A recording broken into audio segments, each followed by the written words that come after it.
সাদা পোলাও ও ভুনা গোশত বানাই বাসায় বসে বিয়ে বাড়ির খাবার। আসসালামু আলাইকুম বন্ধুরা, আমি সিরাজুম মনিরা আজকে আবারও নতুন আরেকটি ভিডিও নিয়ে হাজির হয়ে গেছি আপনাদের সাথে গল্প করতে। আজকে রান্না করব কাটা মশলা দিয়ে গোশত ভুনা, আর তার সাথে থাকবে সাদা পোলাও। তো প্রথমেই আমি নিয়ে নিয়েছি 1 কেজি পরিমাণ গোশত, আর সেখানে দিয়ে দিলাম বেশ অনেকখানি পেঁয়াজ কুচি, তারপরে দিয়ে দিলাম মরিচ কুচি, রসুন কুচি, এবং দিয়ে দিচ্ছি এখন পরিমাণ মতো লবণ, হলুদ, মরিচের গুঁড়া আর একটু সামান্য জিরা বাটা। এখন হালকা হাতে তেল নিয়ে খুব ভালোভাবে সব মশলাগুলো একসাথে মাখিয়ে নিব।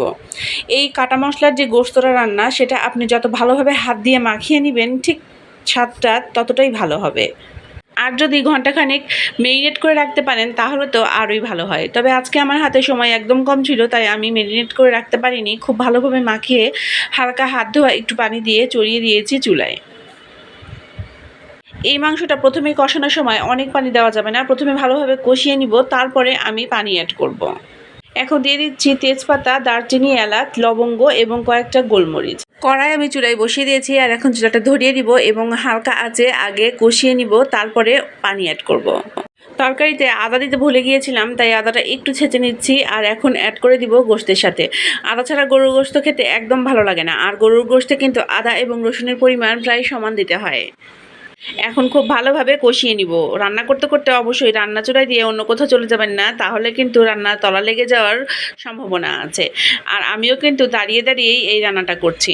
আজকে গরুর গোশতটা রান্না করতে আমার বেশ অনেকক্ষণ সময় লেগেছে, কিন্তু খেতেও খুব স্বাদ হয়েছিল। মনে হচ্ছিল ঠিক বিয়েবাড়ির রান্না।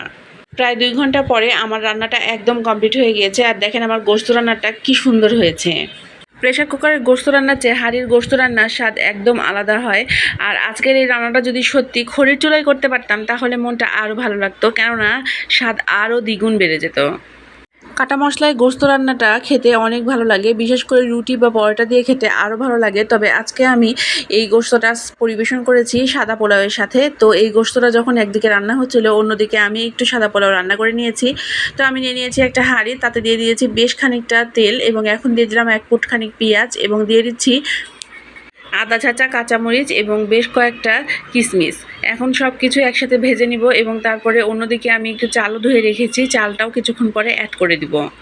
পেঁয়াজটা একটু ভাজা হয়ে গেলে আমি অ্যাড করে দিব পোলাওয়ের চালটুকু, আর পোলাওয়ের চাল দিয়ে তারপরে আবার একটু নেড়ে চেড়ে ভেজে নিব। পোলাওয়ের চাল সবটুকু অ্যাড করা হয়ে গেলে আমি অ্যাড করে দিব পরিমাণ মতো লবণ, এবং আমি অন্য একটা হাঁড়িতে পানি গরম করে রেখেছি। এখানে আমি 1/2 কেজি চাল নিয়েছি, তাই এই 1/2 কেজি চালের জন্য আমি 1 কেজি পরিমাণ পানি, গরম পানি দিয়ে একটু হালকা ঢেকে দিব।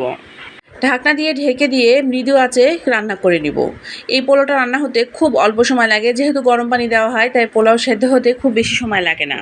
কথা বলতে বলতে আমার পোলাওটা রান্না হয়ে গিয়েছে, এখন আর কি পরিবেশনের পালা। একটা প্লেটে পোলাও এবং গরুর গোশত দিয়ে পরিবেশন করে ফেললাম আমার আজকের রান্না। তো আজকের এই সহজ 2টি রেসিপি আপনাদের কেমন লাগলো অবশ্যই আমাকে কমেন্টে জানাবেন। আর কথা দিচ্ছি আগামীকাল আবারও হাজির হয়ে যাব নতুন কোনো গল্প এবং নতুন বা পুরাতন যে কোনো রেসিপি নিয়ে আপনাদের সাথে শেয়ার করার জন্য। সেই পর্যন্ত আপনারা সবাই ভালো থাকবেন, সুস্থ থাকবেন, আর আমাকে আপনাদের দোয়ায় রাখবেন। আল্লাহ যেন আমাকে ভালো রাখেন এবং সুস্থ রাখেন। আল্লাহ হাফেজ।